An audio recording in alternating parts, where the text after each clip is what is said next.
I was an undergrad at UC Berkeley at the first Earth Day, and that was my aha moment.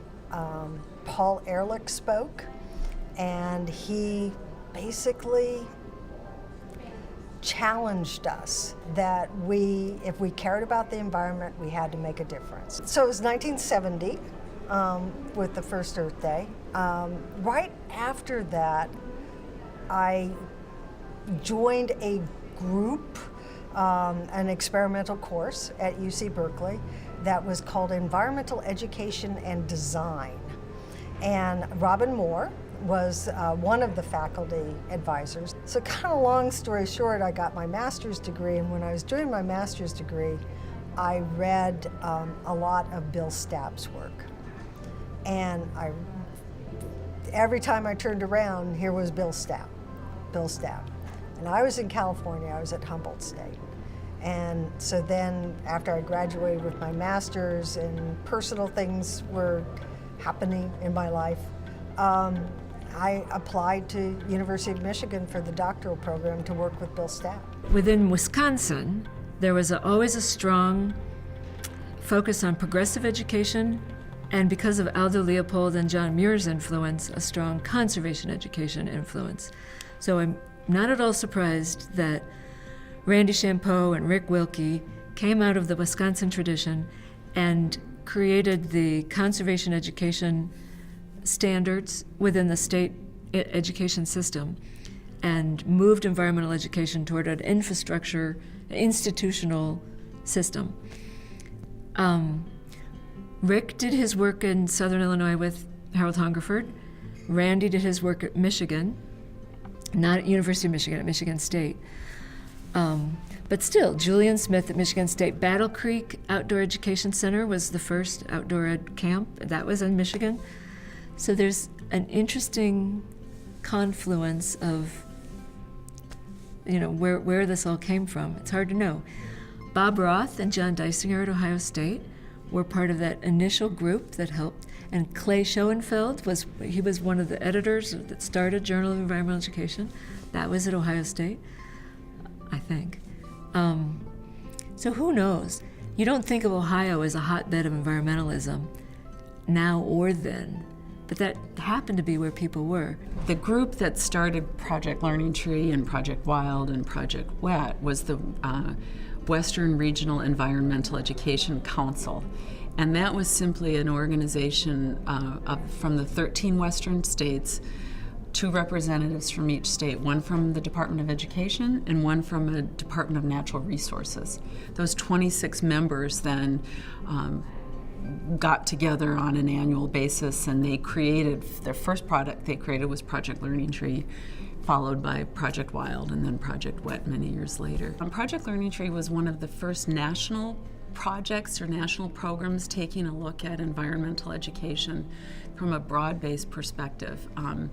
And I think the folks who created Project Learning Tree back in those days were really prescient. They knew where to take this field. The materials they created were sound and well received and well tested and made sense. But most important, I think, is they knew that it would be one thing to have high quality materials, but you also had a way to get them in the hands of teachers to use with students.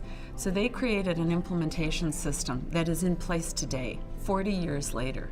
Well, ETAP is part of EPA's National Environmental Education Training Program, and it's a result of the legislation that was passed in 1990, and the Office of Environmental Education was established in 1992 at EPA, and part of the act calls for a national training program. And the first 3 years of the program were at the University of Michigan, and then after that, a consortium of organizations, mostly non-governmental organizations, including NAAEE, Project WET, Project Wild, Project Learning Tree, and several other organizations came together basically to put together a proposal because EPA had released a solicitation.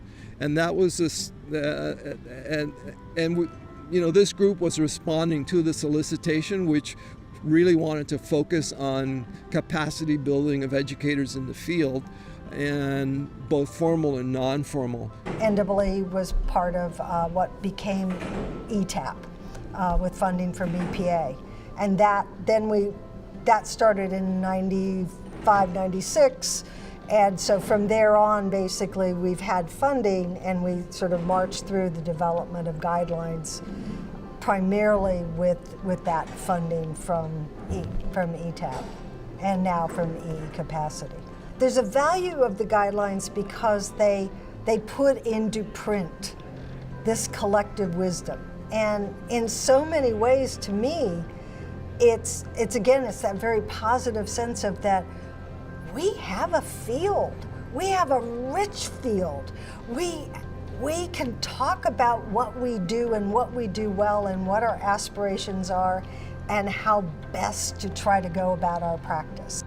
Those individuals who've come to the association in many ways with very challenging ideas that make us feel uncomfortable, and that makes us look at the world from a different perspective.